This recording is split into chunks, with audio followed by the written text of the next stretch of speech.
let's see, let me tell you a little bit about us. So Wendy's right on the money. Susan, my wife Susan, and I have decided to be career school-age children parents. As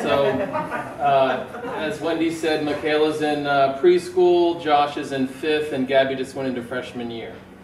So what do we do, and why is this maybe a different angle than you might get from some other folks, is that Susan and I are in corporate training and development around leadership development and talent management. So we're in the world right now that Wendy spoke a little bit about that is trying to help companies catch up with their talent around the things that are critical to success right now. And one of the biggest things we're getting asked to do is to help them with emotional intelligence.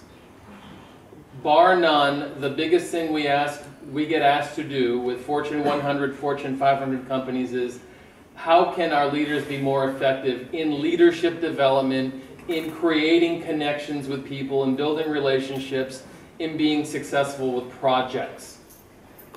We have companies right now, and this is a pretty new thing, that are considering dismissing the whole org chart structure of how they're set up and creating more of what we call a Velcro organization where I might work for so-and-so for 18 months and then report to somebody else for 3 years, then report to somebody else for 12 months, and really getting rid of the whole reporting structure piece. Well, what does that mean for our children?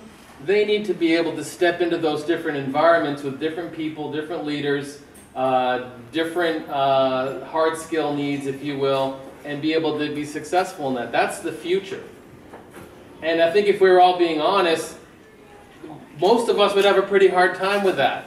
We've gotten quite comfortable with kind of the structures and the way things are set today. So to say the least, we're quite critical, Susan and I, about our decisions around education. And Wendy would second that. And so what do I mean by that is that there are a lot of places we could put our children right now, obviously. I'm not going to speak to the academic side of it. I will say this about Gabby, having come through the entire system from pre-K, from Ideal, through Dream, and all the rest of it, is that she's in Oxbridge Academy right now. She hasn't gotten her final first semester grades, but it looks like she's going to be a straight A, if not A+ student there.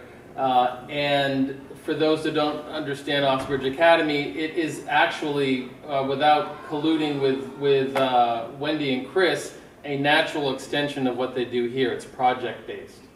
It's creating an environment that prepares students for what's really going to happen when they graduate from college, right? Or even in college.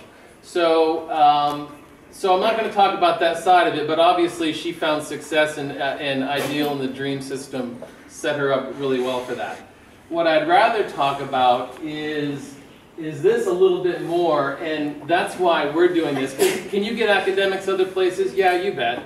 Right? I mean, that's traditional U.S. education.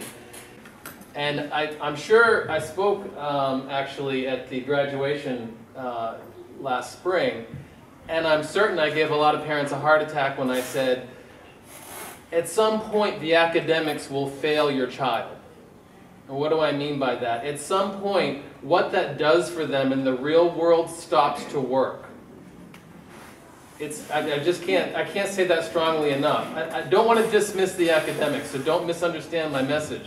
What I'm saying is that as you move through any organization and as you progress in your career, the academics matter much less, and the emotional intelligence and your ability to be able to make connections, build relationships, work with people that you don't like, right? Hello, right? We understand that now, but were we prepared for that coming into those environments? That's what's really important right now from a corporate standpoint and from a talent management standpoint. Suze, do you want to add anything to that? I think the only thing I would add to that is Ruth is kind of dancing around it. Gabby was prepared here for that. She got that in a very nurturing environment. It was okay to be herself. Gabby was very shy, very introverted when she came in, wouldn't make eye contact with anybody, a very shy child. And watching her over the years, have teachers nurture her, class after class after class, getting to know her. Some of the parents know her here, and we wouldn't put her anywhere else. And that is after being around the world, being international, going everywhere. We were bringing, we just started again with preschool with our youngest. We would go nowhere else right now. Yeah, so that's the only thing I'd add to that.